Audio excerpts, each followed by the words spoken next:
Greetings and welcome back to my channel, guys. How are you doing today? So in this video we are going to discuss the first dragons to ever appear on Krynn. They are the daughters of Paladine and the sons of Takhisis. So let's hit the intro and begin. In an age where stars were born and dreams began, the gods of light and darkness gave the world their children. The first dragons. These regal serpents soared in the skies over Krynn, numbering but 10 in all, 5 favored daughters of Paladine, and 5 more bold sons of Takhisis. The dragons of the Platinum Father were creatures of light and goodness, formed of the metals that brightened and gave strength to the world. They were gold and silver, brass and bronze and copper, females all.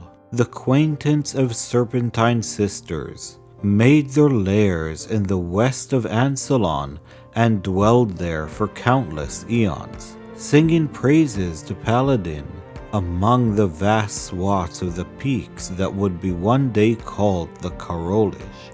Arrayed against them were the 5 sons of the Dark Queen, germs of impeccable evil, arrayed in colors of their matriarch. Red, blue, black, green, and white. They spread wickedness and destruction in the name of Takhisis. Each serpent a blight of chaos and waste upon the great sections of the world. Ultimately, like the daughters of Paladine, these chromatic dragons settled, made their lairs in the great mountains of central Ansalon. This smoldering volcanic region was later known as the Takhisis.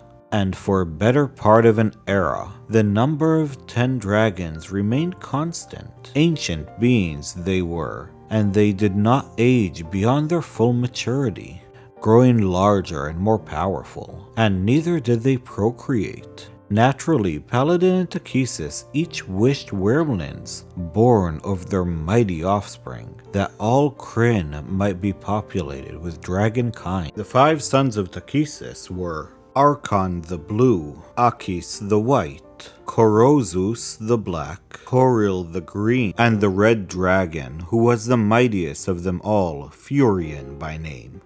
And the 5 daughters of Paladine were Harainir the bronze, Quericion the copper, Shiranar the brass, Tianaran the silver, and the mightiest of them all, Aurora the gold dragon. Now eventually these mighty serpents did lay eggs, and once they did, they went to war. The sons of Takhisis managed to annihilate 4 of the 5 good dragons, leaving only Aurora. Each one of the clan of the evil dragons took a scale and turned it into a necklace to show who they defeated.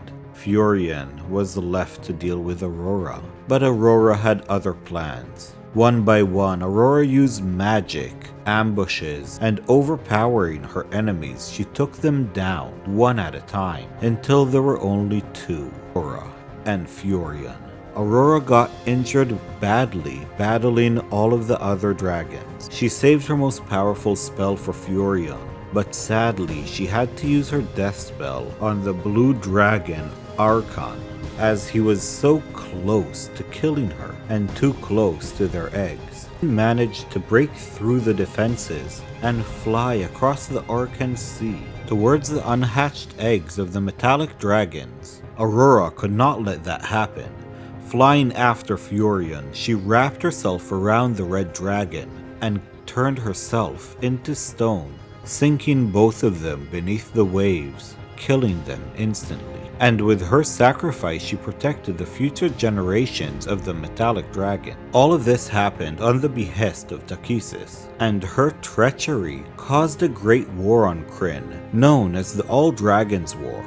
The gods withdrew from Krynn before their war destroyed the world, and after that the gods created the Dome of Creation for the gods of good, and the gods of darkness created the Abyss. For both sides could dwell without hurting the world further, and giving the newborn dragons a chance to grow, explore, and expand their territory. I wanted to thank you guys for staying with me throughout this video about the first dragons and the All-Dragon War. I hope you had a good time, and we will see you in the next one. Stay safe out there.